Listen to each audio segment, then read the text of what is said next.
Oh, well, we both had responsibilities. Certainly Chris as college captain was, the representative student representing the whole student body. So the vice captain role was just a minor role in the sense of helping Chris represent the school body, but certainly Chris had the main role, as you would expect, being the college captain. But we had a great relationship, we were great friends, and it went really well. So tell me, how talented was Chris during his secondary school years, and what was his favourite subjects? I was in a few subjects with Nolan from memory. I think I was in history with him, and I don't think English. He was in another class in English. But Chris was a talented student. He was certainly in the top 5% of the students in the cohort. He was certainly, his bent was the arts, in the sense of the humanities, rather than the maths. I think he might have. I don't think he did maths in HSC.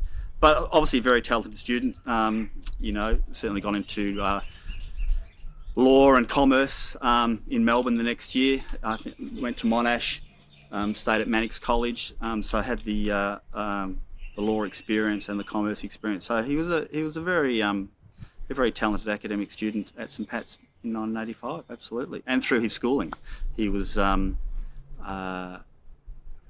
the top part of his class throughout the whole school year, throughout the whole school career, basically.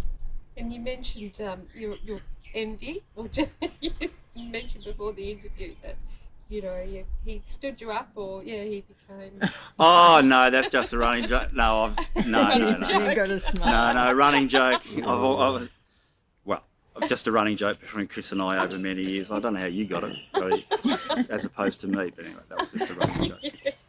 As you can see, his reactions priceless. But Chris had the presence, the leadership presence back in the day, obviously. Tom Carney was the principal in 1985, his first year at St Pat's. He'd been there previously, back in my brother's years, back in the 70s, I think the late 70s or mid to late 70s. But Chris was a weekly boarder in HSC, I'm pretty sure. So he came in from... Started as weekly and then went to full-time. He did in full-time. He right, something like that, that's right. But obviously, the faculty obviously recognised Chris's leadership potential as a young student and a young man, and he was rightly awarded or asked to become the school college captain. In 1985. You right, mate? I think he's still laughing at the fact that he was captain and you were vice. Yeah. Appropriately so. You're a good combination, the two of you, weren't you? Yes.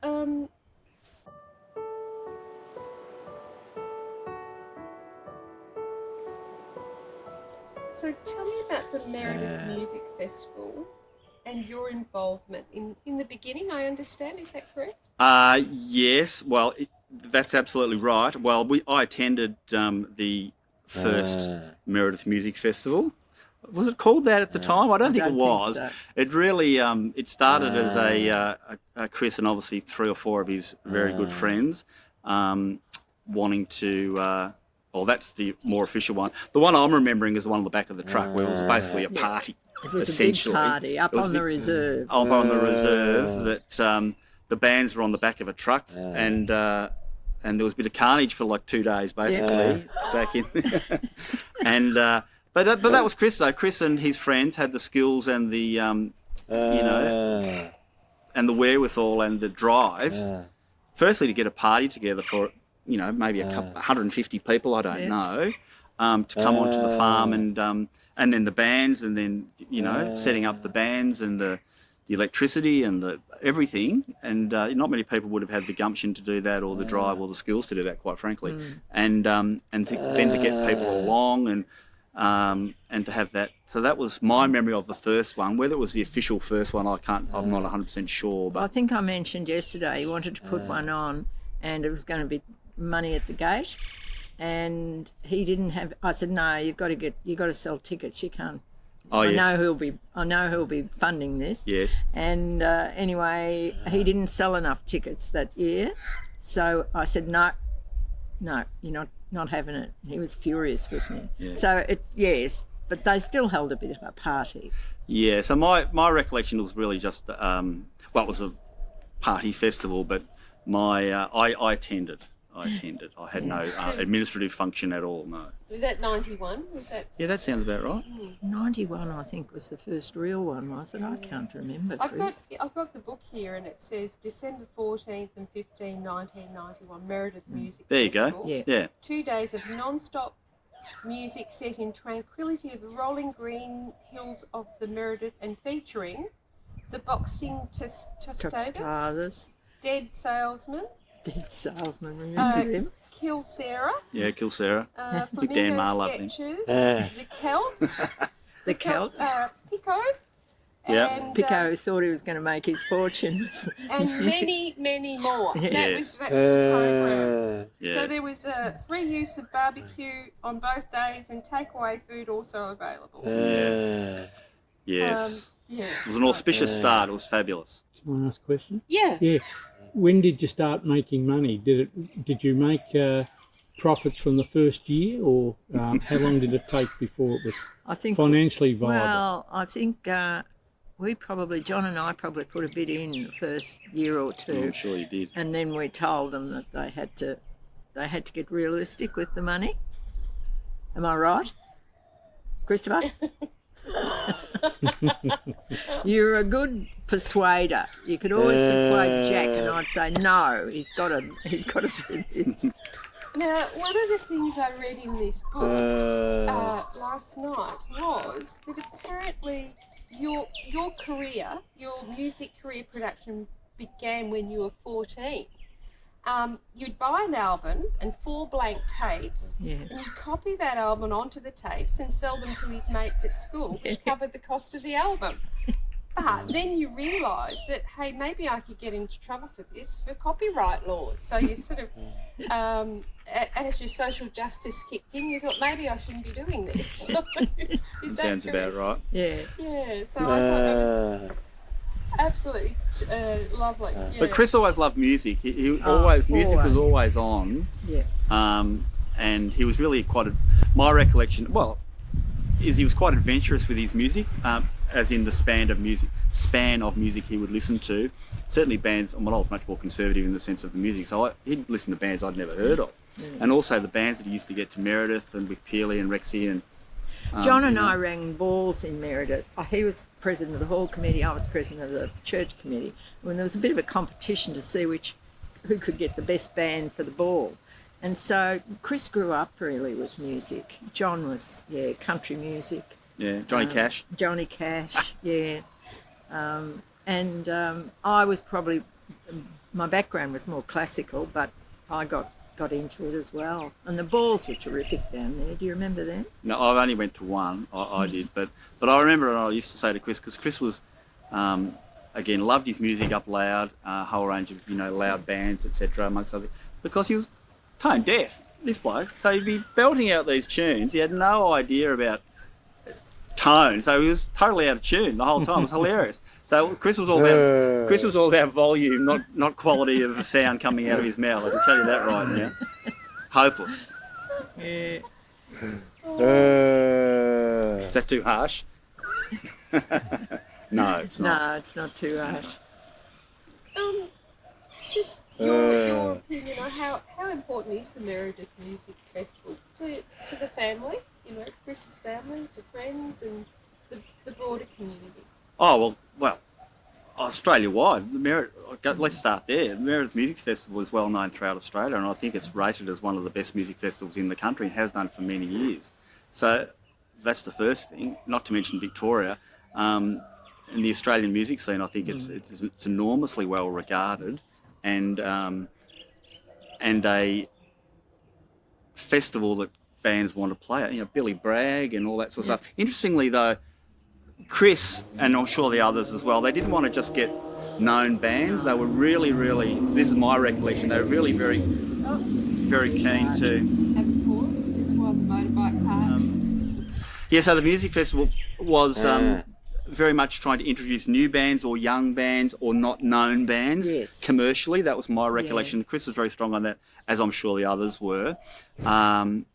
but it is very well known, and I know Chris loves Billy Bragg as I do.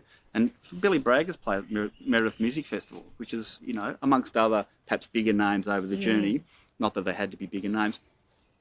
So Meredith is actually life-defining for Chris, and I'm sure for Mary and Jack as well over the journey. Been on their property from day one.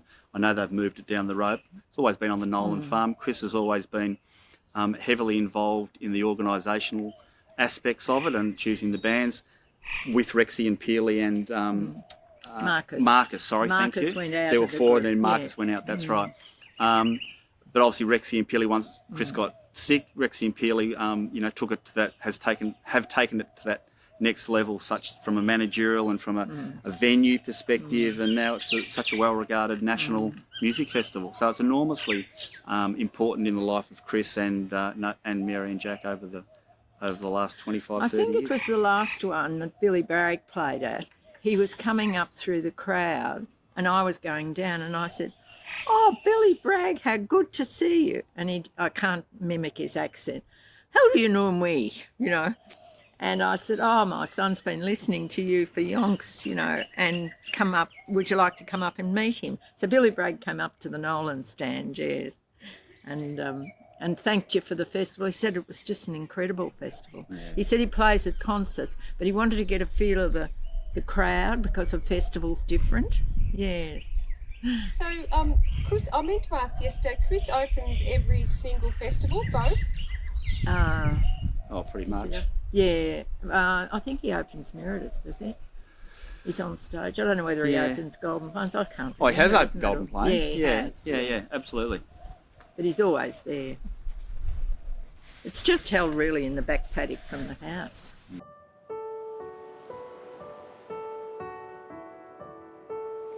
Couple of years. But, I don't know, 20 years ago. Yeah. There was no funding, remember? And young people in nursing homes were the bottom of the heap. Well, that's when you start getting into really what Chris's illness, I should say, and what happened really. So Chris got very sick, of course, overseas, and you know that story. And he came home, and then he was in St V's hospital for many months.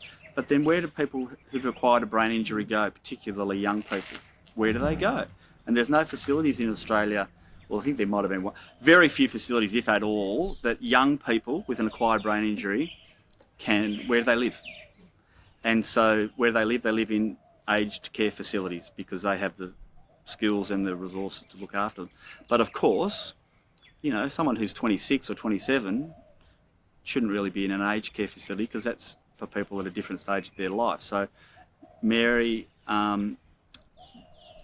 brought a group together of like-minded people, but friends and like-minded people to say, well, what does Chris want? That's what we called the group, because we were trying to interpret or think about what would Chris want if he was in this situation or contributing to this dilemma and this problem. And so Mary, wanted to sort of get active about how we're going to try and change this situation. And so we worked on a campaign for about 5 years, and we activated... I think what does Chris want? I felt that Chris had such a diversity of friends who knew him in different ways from what John and I did. Yes. So we tried to choose people and invite them to come, because everyone was saying, well, what can we do? But there were various friendship groups, so that was the What Does Chris Want group. Yeah, and normally and appropriately, like in Chris's situation, his parents would make decisions for him, and that's perfectly appropriate. But Mary and Jack said, well, that's true, but we want to get a full voice coming in about what does Chris's friends think and have an opinion on how he should live his life going forward, or contribute to how he's lived his life going forward. So that's sort of where it started, and we used to meet every month to discuss Chris's situation, and we had subcommittees and we strategised about a whole range of things and made decisions or contributed to the making of decisions that ultimately, Mary, Jack and Chris would make, but we all had a view and they were differing views and not everyone agreed. No. But ultimately we were just contributing, no one overstepped any boundaries. It was Chris and Jack and Mary ultimately made decisions, of course. but that's my Yeah. recollection. And the where it other sort of thing came was, from. I mean, there was Jack and I, but Jack's gone now, and I'll probably be gone before you are. So, you know, we felt it was really important because our daughter had died in a car accident. Yep. And so we wanted someone to carry on with you because you're showing no signs of carking it, are you?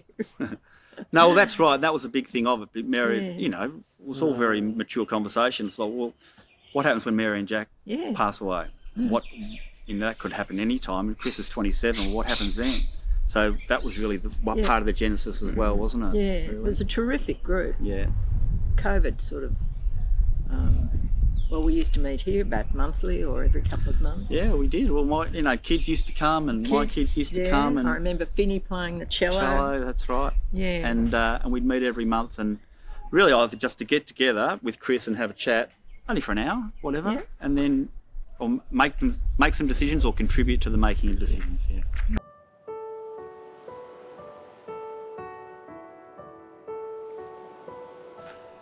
Well, obviously friendship's vital for all of us, but I think that Chris and I, well, we've known each other since 1980. That's the first thing. So that's a long time that we've known each other. In year 7's at St Pat's, and then so coming up through school, of course, and but we weren't totally best friends at school. Do you know what I mean? You know, we were mates and stuff, but we had a whole range of different Yeah. friends and things.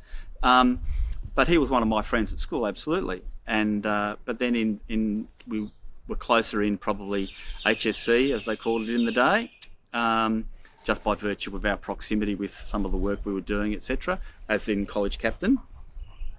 And then we went to different universities after when we left school, but we certainly kept our relationship going because there was a group of kids went to Monash University and a group of guys went to Melbourne University, for example, and you know, there'd be cross-pollination and who had a ball on that night, and you'd come into that one and go out to that one, out to Mannix, for example, or out to Monash. So the friendship was certainly maintained. I remember calling, and you was it the Clyde? Oh, the Clyde, yeah, I worked at the Clyde Hotel Hotel in Yeah. Carlton, and Chris used to come in there when he was in the city. They'd come in from Monash and at the Clyde, and Mary dropped in a few times. Yes, just to say good day to Rich. Yeah. So, you know, it's a lifetime friendship, basically, that we've maintained.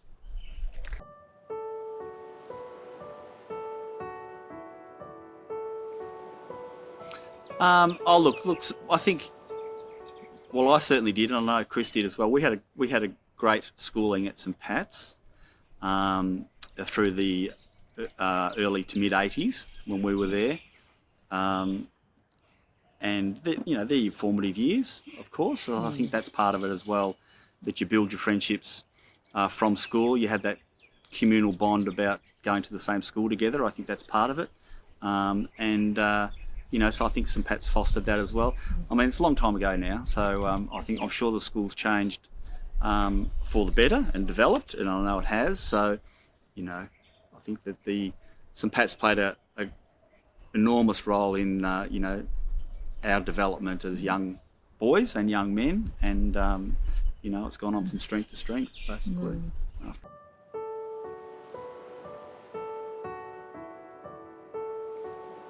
And if you could talk directly to the camera to get that sort of sentiment.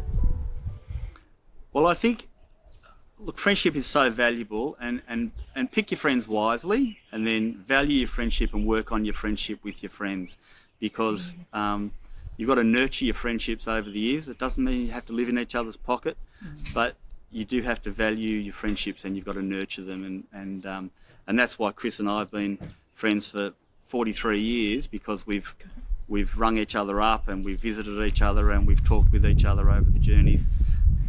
Not every day, not every week, not every month, but that's the beauty of the friendships, which you'll find when you get a bit older, is that you can not see someone for a period of time, and then you can pick up straight away if they're one of your true friends. And friendship's such a valuable thing, and it needs to be worked on. So Thank you. Yeah, very well said. Yeah. I think I've covered. Well, you haven't spoken for 25 years. I'm not quite sure what you're bloody saying. He holds a grudge. We hard. guess sometimes, don't we? He's hard. He's hard, man. Oh, I'll tell you what, anyone who can live like Chris has, it's extraordinary, isn't it? He's the keeper of secrets. Yeah, he is the keeper of secrets. If he ever gets to talk, We're he's in all sitting on a sorts- gold mine, We're aren't in all you? sorts of strife. Yeah. So,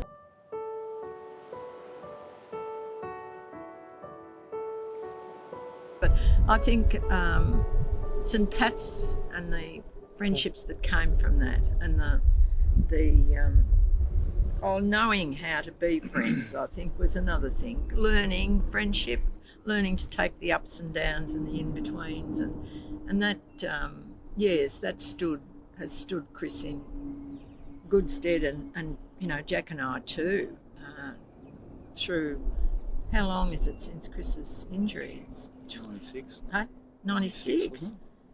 Yeah, 96.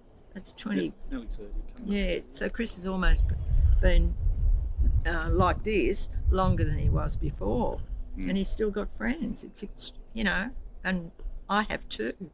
It's been hard in one sense because moving to Melbourne, I bought a house up in Coburg, thank God.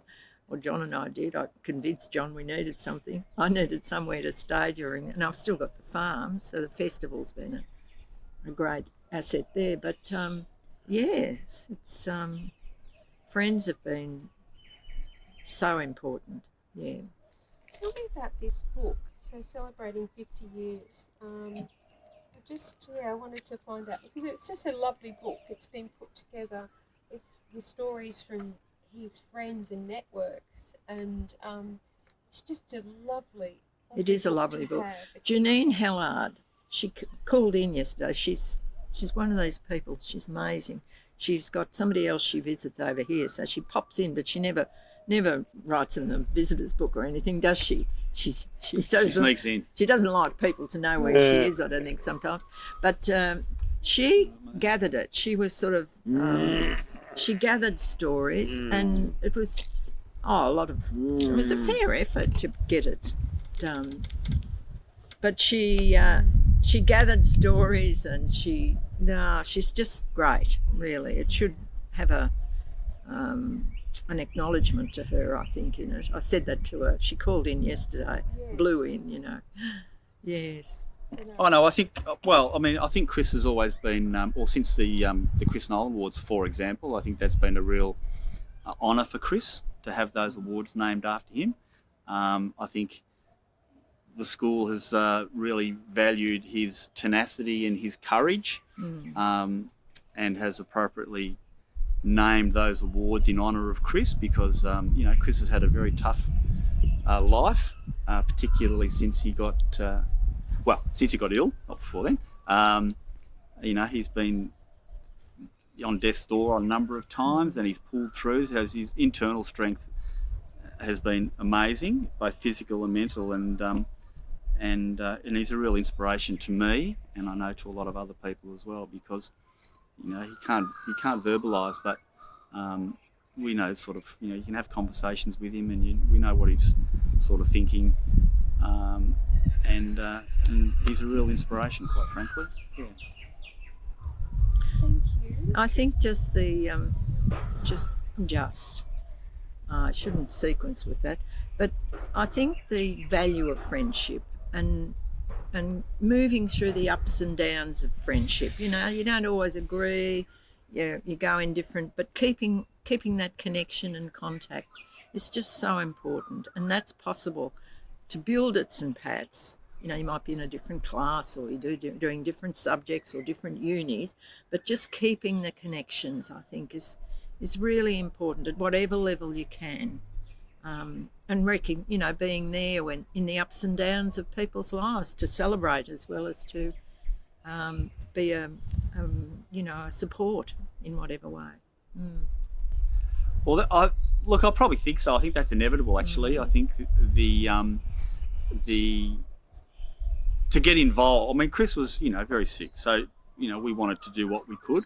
Heaps of people did. But it was wanted to do contribute to how he was going to conduct himself going forward and his life going forward, really. And so, but I think that's matured and that's changed over the years as well, because, you know, certainly my wife and I used to come and see Chris every week for like years. But then we had kids and life gets in the way and that sort of stuff. And we've talked about a number of times, but that's okay, because you can't get away from that. So I don't visit Chris near as much as I would like to and should. But you do what you can, really. You do, and that's okay. But I think that we've all grown in that as well, but I think that's probably an inherent thing that you have yourself or that you want to do, and that's built on the friendship as well, I think. Thank you again, Chris. Thank you, mate. I really enjoyed that, and the laughter and the banter. Well done, mate. Star of the show. Yeah. Oh, I don't know about the star. I think you two are equal. Oh no, who's captain?